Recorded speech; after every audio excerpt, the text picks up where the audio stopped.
हम मुन्नी झा आइ एकटा बहुत सुंदर परदेसिया के ऊपर ई गीत सुना रहल छी।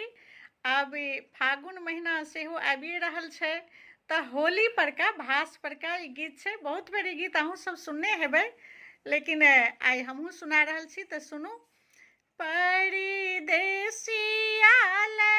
आंगना नीपाबे गोरिया, परदेसिया परदेसिया ले आंगना नीपाबे गोरिया, परदेसिया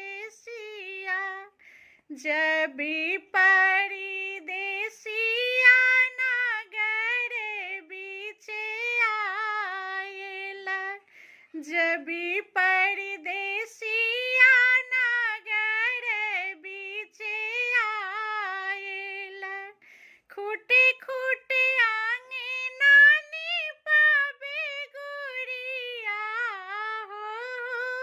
खूटे खूटे आंगना नीपाबे गोरिया, परदेसिया परदेसिया ले आंगना नीपाबे गोरिया, परदेसिया जबी परदेसिया आंगन बीचे आएला, जबी परदेसिया आंगन बीचे आएला, रची रची के सिया बन्हाबे गोरिया हो, रची रची के सिया बन्हाबे गोरिया, परदेसिया परदेसिया ले आंगना नीपाबे गोरिया,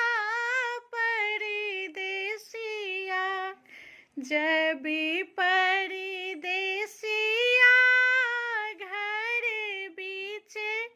आएला, जबी परदेसिया